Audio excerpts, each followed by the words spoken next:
Bismillahirrahmanirrahim. Assalamualaikum warahmatullahi wabarakatuh. Alhamdulillahirabbil alamin. Wassalatu wassalamu ala asyrafil anbiya'i wal mursalin nabiyina Muhammadin wa ala alihi wa ashabihi wa man tabi'ahum bi ihsanin ila yaumiddin. Allahumma 'allimna ma yanfa'una wanfa'na bima 'allamtana wa zidna 'ilma. Allahumma aslih syu'unana kullaha wa la takilna ila anfusina tarfata 'ain. Alhamdulillah ayyuhal ikhwah, para sivitas pesantren Islam Al-Irsyad Tengaran 7 Kota Batu, bersyukur kita kepada Allah Subhanahu wa taala di kesempatan siang sejenak ini. Mari kita ta'lim bersama, belajar bersama dari kajian rutin yang sudah diadakan oleh pesantren, yang kali ini kita akan bahas bersama, yaitu masalah fikih.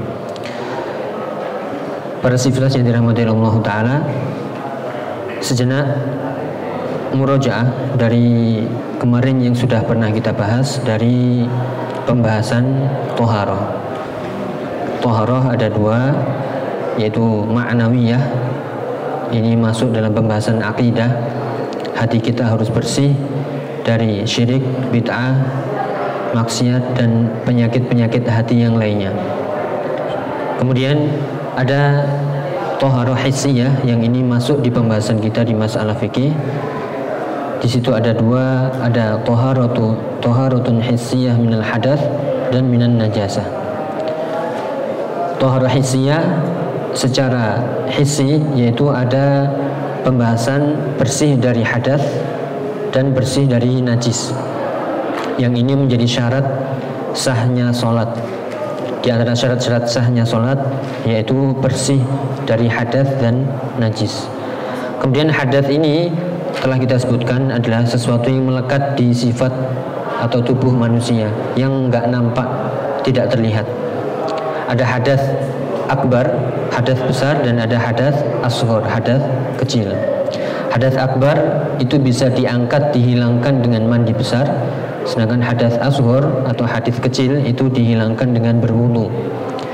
Kemudian di masalah najis, ini ada yang harus kita bersihkan, yaitu badan kita, pakaian kita, dan tempat kita di area tempat ibadah kita. Dan kali ini kita akan masuk di pembahasan, yaitu pembagian air. Ya, pembagian air ini penting dalam toharoh.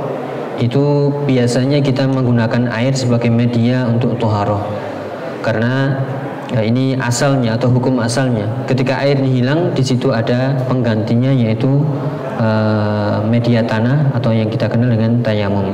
Kita fokus dulu di toharoh dengan air, yaitu bil ma. Dan dalam pembahasan fikih kita harus mengerti air yang seperti apa yang bisa kita gunakan untuk bersuci. Apakah boleh kita mandi besar dengan air susu, ya, ataukah dengan air sabun, ataukah dengan air seperti apa yang bisa kita gunakan untuk bersuci? Maka di sini ada pembagian yang ringan, insyaallah mudah. Kita menghindar dari perselisihan para ulama agar kita mudah, dalam arti kita ambil yang rojih. Ada dua pembagian air, yaitu air yang suci dan mensucikan, dan air najis. Suci dan mensucikan diistilahkan dengan air tohur, yaitu dengan to, ha, waw, yaitu haknya panjang, dan ro, tohurun. Dan air najis. Cukup dua ini saja yang perlu kita ketahui dalam pembahasan air. Dalam pembahasan air ada dua, tohur dan najis. Tohur itu yang suci dan mensucikan, dan najis itu yang najis, yang lawan dari suci dan mensucikan. Kita bahas satu persatu. Apakah air yang suci dan mensucikan itu, atau diistilahkan dengan bahasa fikih adalah tohur, yaitu asal air yang suci itu adalah air yang sesuai dengan asal muala atau asal mula penciptaannya, yaitu fi asli khilqatihi. Air yang sesuai dengan asal penciptaannya, yaitu ala asli khilqatihi, sesuai dengan Allah menciptakan air itu sendiri, tidak tercampur dengan najis sehingga berubah warna, bau, dan rasanya. Kita ulangi, air suci itu adalah air yang sesuai dengan Allah yang menciptakannya, sifatnya, baunya, rasanya tidak tercampur dengan najis sedikit pun. Seperti apa? Yaitu air yang turun dari langit, air hujan, atau air yang keluar dari sumber mata air bumi, baik itu laut, ya, atau sungai, atau sumur, atau mata air. Ya, bukan air mata ya, tapi mata air. Jadi air yang turun dari langit atau keluar dari bumi itulah air dengan asal mula penciptaannya. Dalam bahasa fikih yaitu fi asli khilqatihi, sesuai dengan asal penciptaannya. Kalau kita melihat air, yaitu sifatnya begitu, warnanya begitu, dan rasanya juga begitu. Itulah air yang namanya air suci. Dan hukum air yang seperti ini bisa digunakan untuk mengangkat hadas dan juga menghilangkan najis. Makanya perlu kita ketahui air yang seperti apa yang bisa kita gunakan untuk mengangkat hadas dan menghilangkan najis, yaitu air tahur, suci dan mensucikan, bisa yang turun dari langit atau yang keluar dari bumi. Air hujan, laut, sungai, sumur, mata air, dan semisalnya. Kemudian apa dalilnya? Dalilnya adalah firman Allah Ta'ala di surat Al-Furqan ayat 48, wa anzalna minas sama'i ma'an tahura. Dan kami, kata Allah, yang menurunkan dari langit itu air yang suci. Maka kalau ditanya apa hukum air hujan? Hukum air hujan adalah tahur, suci dan mensucikan. Boleh nggak kita berwudu dengan air hujan? Boleh. Bolehkah kita menampung air hujan untuk wudu dan keperluan semisalnya? Maka hukumnya adalah boleh. Karena Allah Ta'ala mengatakan dalam firman-Nya surat Al-Furqan ayat 48, wa anzalna minas sama'i ma'an tahura. Dan kami telah menurunkan dari langit itu air yang suci. Dan yang lain adalah hadis yang disebutkan oleh Abu Hurairah radhiyallahu anhu. Suatu ketika jaa rajulun ila Rasulillah sallallahu alaihi wasallam faqala ya Rasulullah inna narkabul bahra wa nahmilu ma'ana al-qalila minal ma' fa in tawadda'na bihi atashna afanatawadda'u bihi faqala Rasulullah sallallahu alaihi wasallam huwa at-tahuru ma'uhu al-hillu maitatuhu rawahu Malik fil Muwatta wa Shahhahu al-Albani. Yaitu suatu ketika datang seseorang kepada Nabi SAW dan menanyakan, ya Rasulullah, kami sedang naik kapal di tengah lautan dan kami hanya membawa perbendaharaan sedikit dari air. Kalau kami wudhu dengan air tersebut, air yang kita bawa dari darat, nanti kita kehausan, habis. Apakah kita boleh berwudhu dengan air laut? Maka Nabi pun menjawab, yaitu huwa tahuru ma'uhu al-hillu maitatuhu.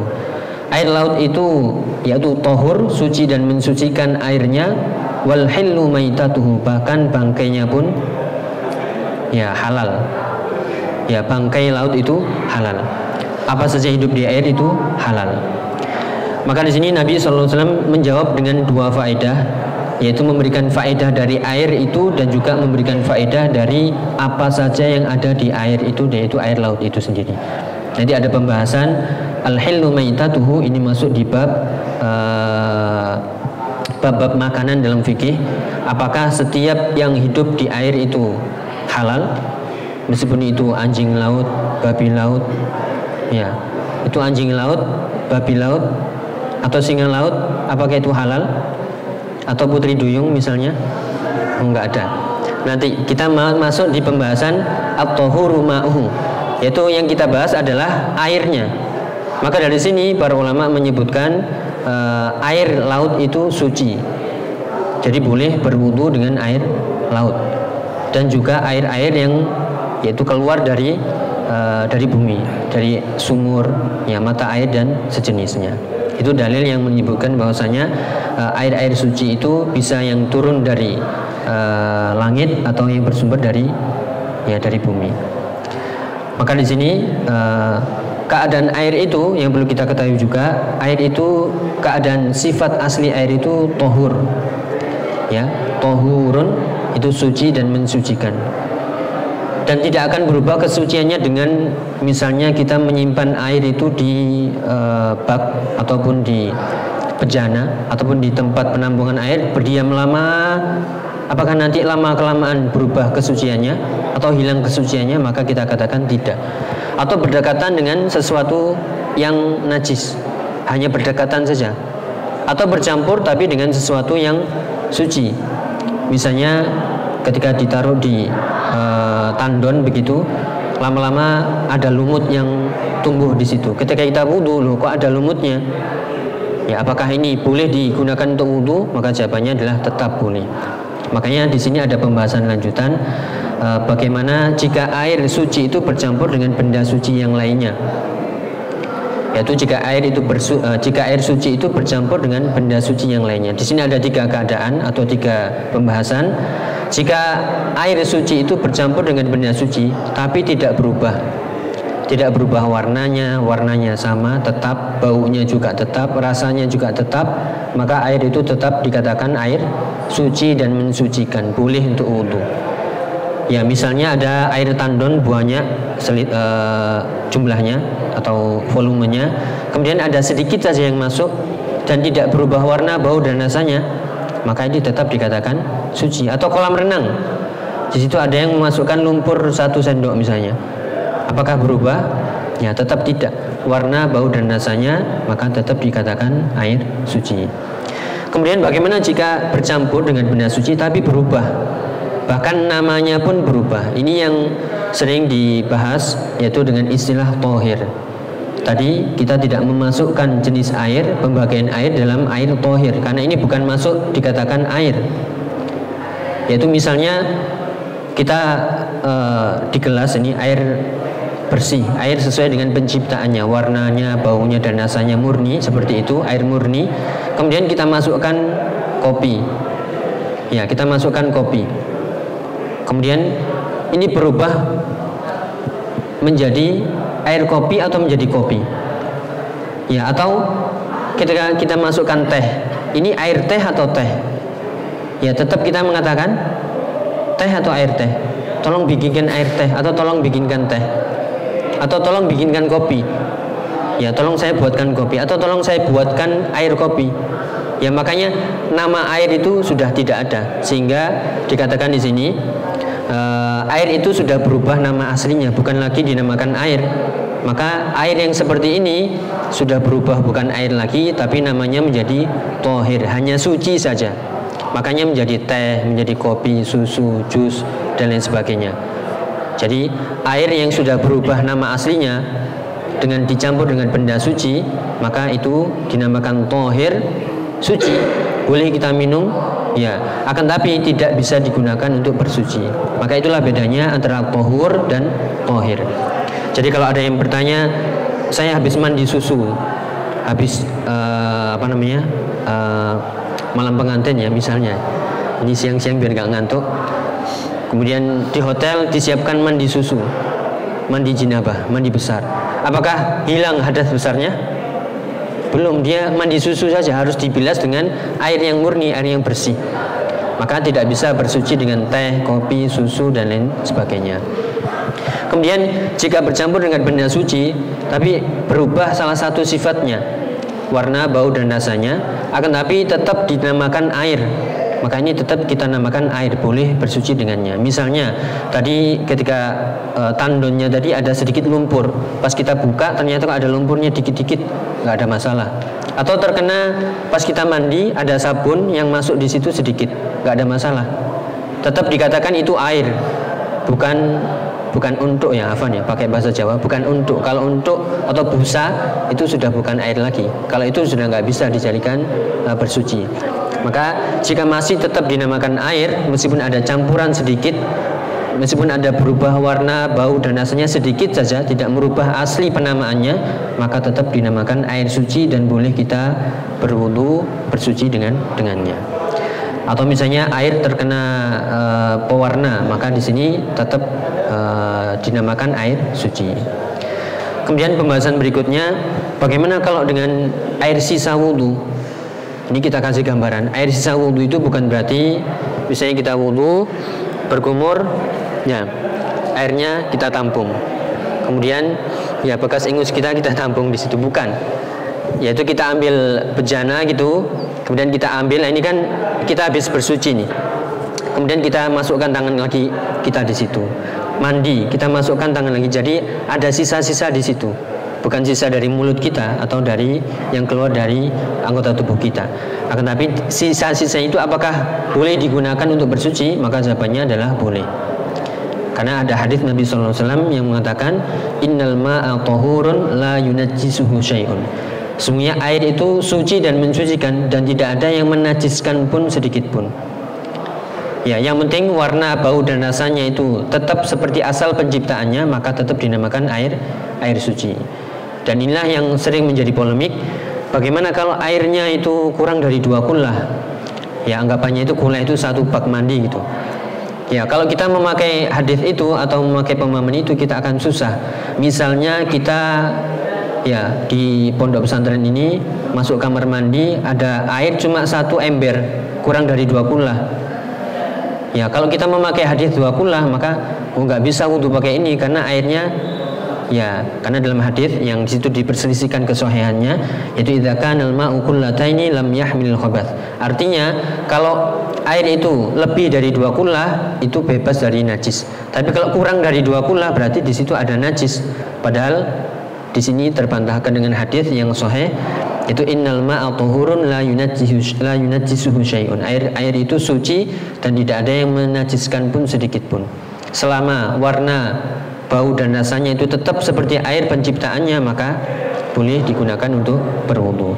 Maka ketika kita masuk kamar mandi kok ada air 1 ember, kita mau wudu, kita cium dulu, oh bukan bau najis, warnanya juga bukan warna najis, baunya juga tidak, rasanya juga tidak, hanya mungkin sedikit lumpur ataupun lumut-lumut, maka ini boleh digunakan. Kecuali kalau di situ jelas kita cium, baunya najis ini, ya maka jelas mau kullatain, mau 2 kullah atau lebih dari 2 kullah, tapi kalau rasanya sudah kena najis, maka itu menjadi najis. Maka hadis ini yang perlu kita pegang kuat-kuat, itu innal ma'a tahurun la yunajjisuhu syai'un.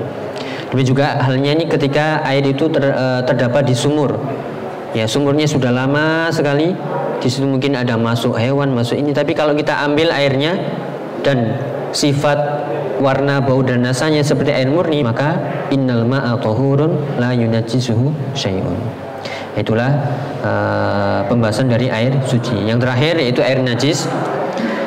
Kapan dikatakan air itu najis? Yaitu kalau air itu bercampur dengan benda najis. Ya, benda najis sehingga merubah salah satu saja, enggak harus 3-tiganya.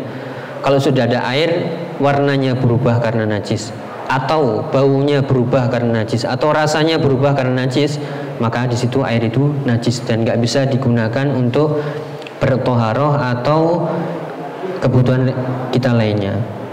Makanya tidak boleh juga yaitu berobat dengan air, ya air kencing misalnya, air seni. Kalau ingin awet muda katanya air seninya diminum sendiri, yaitu najis, ya nggak boleh. Makanya di sini jika ada air yang berubah warna, bau dan rasanya, ya maka ini tidak boleh digunakan untuk toharoh karena airnya itu sudah najis dan tidak boleh digunakan untuk makan, minum dan keperluan yang lainnya. Itulah pembahasan antara air tohur, ya air tohurun dan air najis. Yang itu sebagai modal kita ketika kita bertoharoh, kita harus mengetahui mana air-air yang bisa digunakan untuk berwudu, mana air-air yang tidak bisa digunakan untuk berwudu. Demikian, semoga yang sedikit ini bermanfaat. Jika ada yang bertanya nanti bisa silakan pribadi. Semoga bermanfaat. Wallahu ta'ala a'lam bishawab. Wassalamualaikum warahmatullahi wabarakatuh.